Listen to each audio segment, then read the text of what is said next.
The average person will spend 45 years chasing a paycheck and still won't have enough to stop. Meanwhile, in the exact same economy, a small group of people quietly walk away from work before they turn 35. The gap between them isn't talent, it isn't a trust fund. It's one decision made early, backed by math almost nobody actually sits down to run. So today, we're running it. Every single month, for 5 full years, on one real person with real numbers. Meet Marcus.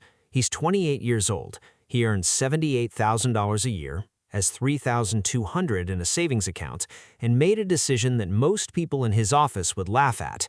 He wants to be done working entirely by the time he turns 33. Not switching careers, not taking a sabbatical. Done. Permanently. To make that happen, Marcus needs to build $720,000 in investable assets over the next 5 years, starting from almost nothing on a salary where the typical person his age saves maybe $3,500 a year. The math demands he saves 77% of every paycheck, earn consistent returns of around 10% annually, and never get blindsided by a major expense. Slip on any one of those, and the whole timeline falls apart. Most financial content online will tell you one of two things. Either this is flat out impossible, or it's surprisingly easy if you just follow these 7 steps. Neither one is honest. The real answer is more complicated and far more interesting, because Marcus actually can get there, just not the way he imagines right now. And the version of freedom waiting for him at 33 looks almost nothing like what he's picturing today. This is what 5 years of aggressive financial independence actually looks like, month by month, number by number. Before we start, what does free actually mean? Before we follow Marcus anywhere, we have to nail down what he's actually chasing, because financial freedom gets thrown around constantly without anyone defining what the math behind it actually looks like. There are 3 distinct versions, and they lead to completely different lives. Version 1, full financial independence. This is the headline version. Your investment portfolio is large enough that you can live entirely off it, indefinitely. No job, no side hustle, no compromises. Every expense covered. Housing, healthcare, travel, emergencies, all of it. Version 2, lean financial independence. Same concept, smaller footprint. Your portfolio covers the essentials, a roof, food, utilities, basic transportation. If you want anything beyond that, you might pick up occasional work, but you never have to. Version 3, coast financial independence. This one is the most underappreciated. It means you've invested enough, early enough, that compound growth will carry you to a full traditional retirement on its own, even if you never save another cent. You still work to pay today's bills, but the retirement problem is already solved. Each version has a specific number, and that number comes from something called the 4% rule, a framework from retail research, showing that if you withdraw 4% of your portfolio per year, it should sustain you through roughly 30 years of market cycles. Reverse the math, multiply your annual expenses by 25, and you get your target. Marcus has done this exercise. If he relocates to a lower-cost city, eliminates his car payment, and trims his lifestyle to the essentials, he can live on about $28,800 a year. Times 25, his number is $720,000. That's lean FI for Marcus. $720,000 in 5 years, starting from $3,200. Most people look at that gap and close the browser. Marcus isn't most people. The number that matters more than your salary. The single most powerful variable in personal finance isn't your income. It isn't your investment returns. It's your savings rate, the percentage of what you earn that you actually keep and put to work. Here's what the data shows. Save 15% of your income, the standard responsible adult advice, and you'll reach financial independence in roughly 43 years. Save 25%, and that drops to about 32 years. Save 50%, and you're looking at 17 years. At 65%, it's closer to 10 years. To hit it in 5 years, you need to save approximately 77% of every paycheck. Let's convert that to Marcus's actual dollars. He earns $78,000. After federal and state taxes, he takes home roughly $60,000. A 77% savings rate means investing about $46,200 annually, which leaves him $13,800 a year for everything else. That's $1,150 a month for rent, groceries, transportation, utilities, health insurance, and any unexpected costs. In most American cities, that doesn't cover rent alone. So Marcus does what everyone who's serious about this timeline eventually has to do. He moves. He leaves his current city for a mid-sized Midwestern town where a clean one-bedroom runs $650 a month. He sells his car and picks up a used bike for $200. He cancels everything that isn't load-bearing: streaming bundles, gym memberships, delivery apps. He learns to cook about 8 meals in rotation. He stops eating out except on rare occasions. Year 1 is not pretty. He passes on a friend's destination wedding. He misses a bachelor party in Vegas. He stops being the person who says yes to everything because saying yes costs money he's decided to redirect. His social circle adjusts. A few friends don't understand. A few do. But the math starts moving. By December of year 1, Marcus has invested $46,000. With a modest market return, his portfolio sits at approximately $52,000. He's on pace, barely. And somewhere in month 7, he discovers something every aggressive saver eventually confronts. You cannot cut your way to $720,000 on a $78,000 salary. Even at maximum savings, 5 years of contributions gets him to roughly $230,000. The other $490,000 has to come from somewhere else entirely. That realization is what year 2 is built around. Year 2, pulling the income lever. Marcus now understands the 3 levers that control this game: income, how much flows in; expenses, how much flows out; and returns, how hard the invested money works on its own. Year 1 was about compressing expenses as far as they'd go. Year 2 is about aggressively expanding income, because that's where real velocity comes from.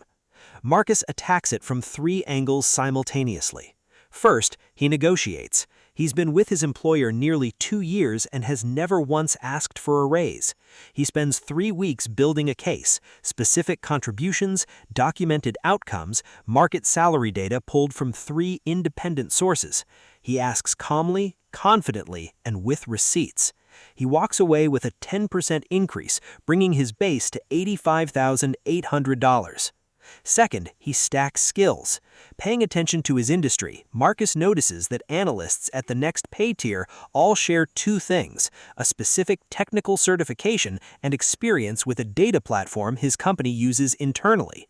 He spends 5 months of evenings earning the certification and building portfolio projects. Then he uses that credential to move to a new company at $105,000, a realistic jump when you combine internal leverage with an external offer. Third, he builds side income.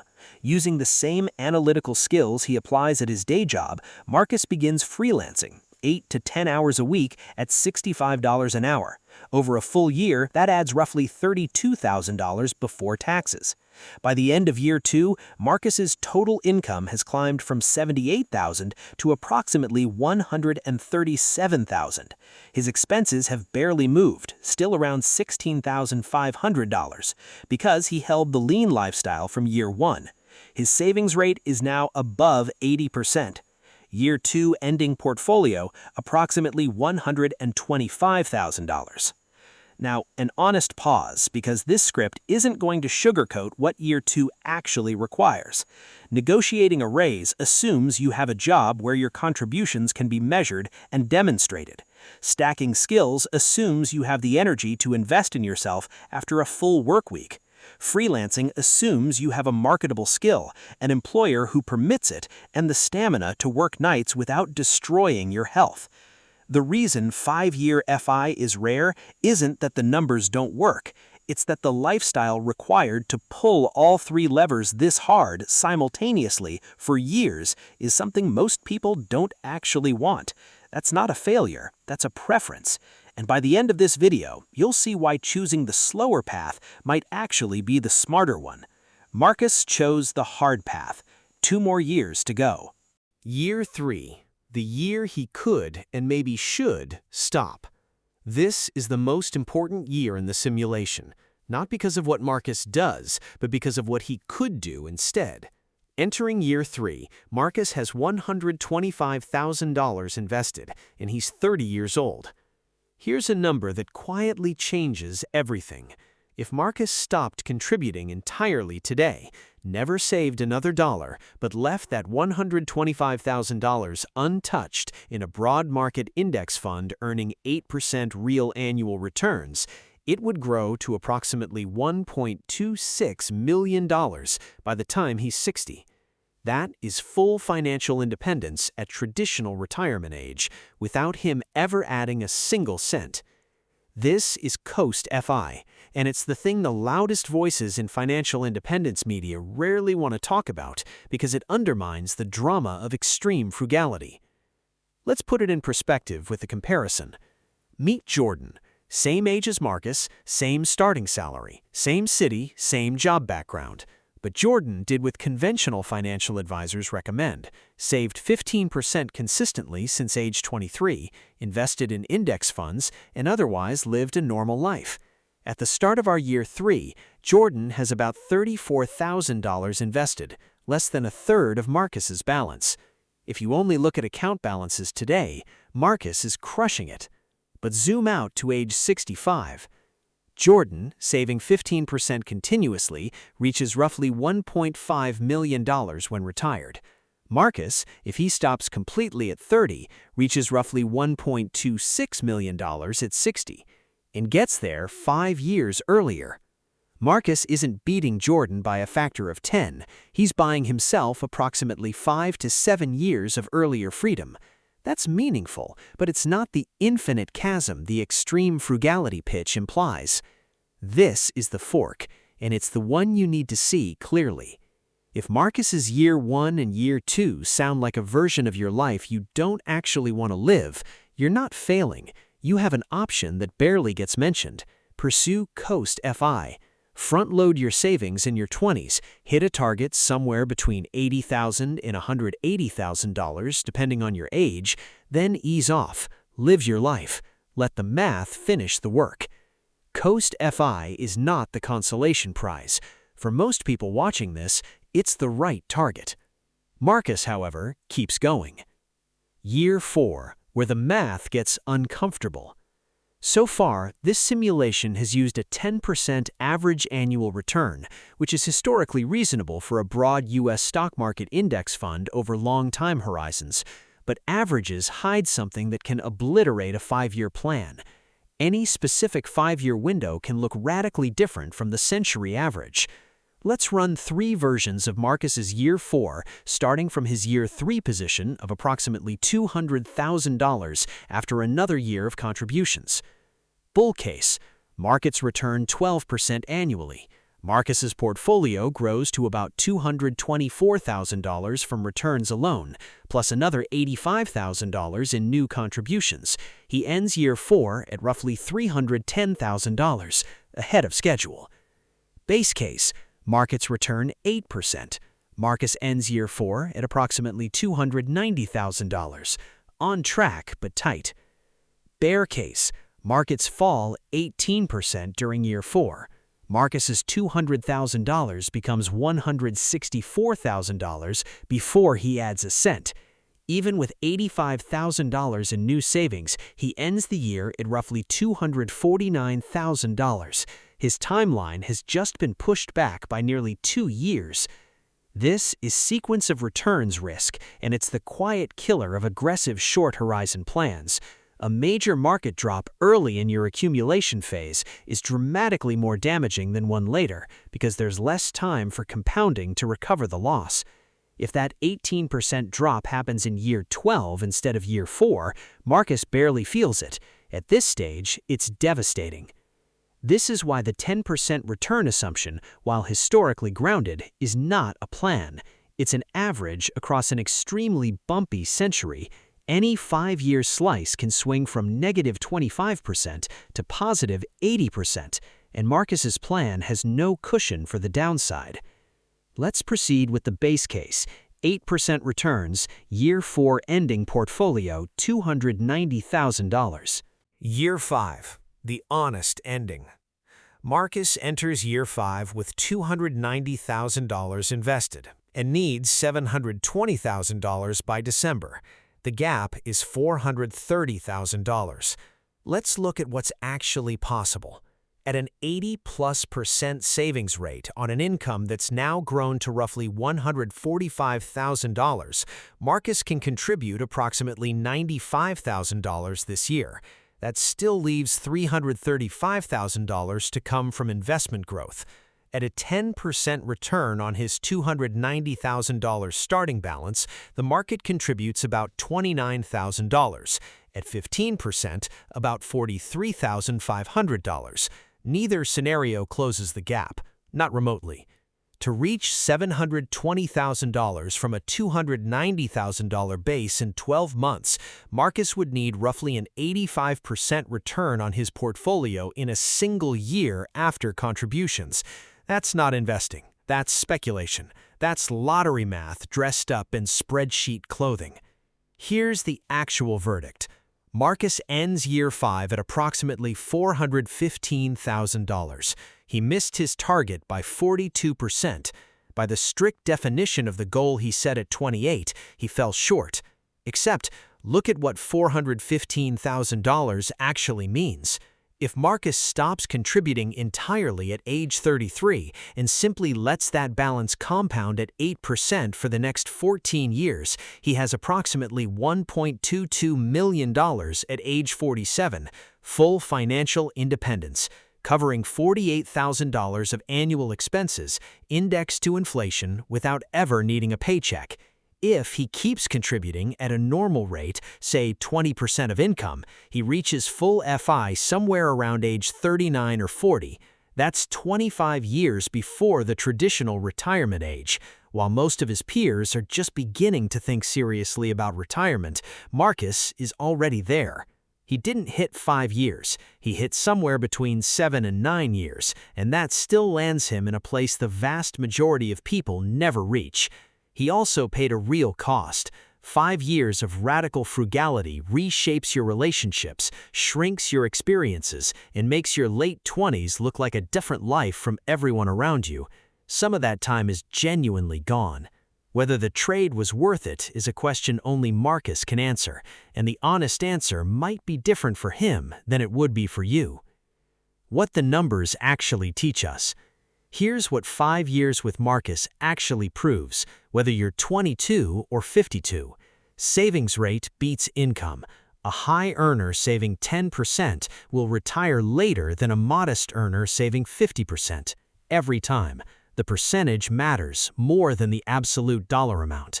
The 3 levers work best together. Pulling just one, only cutting expenses or only chasing raises, is slow. The real acceleration comes from compressing expenses, growing income, and investing the difference consistently. All 3 at once is how timelines collapse. Coast FI is the underrated target.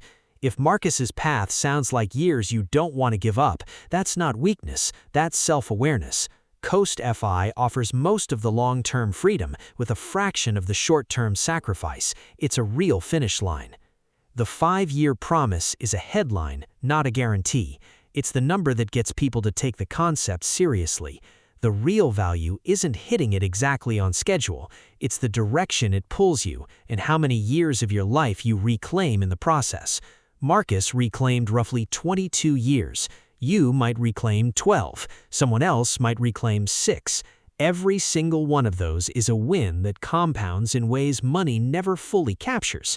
If this made the math feel real for the first time, subscribe. There's more like this coming. Next time, we're running the numbers on a financial decision most people get completely backwards. See you there.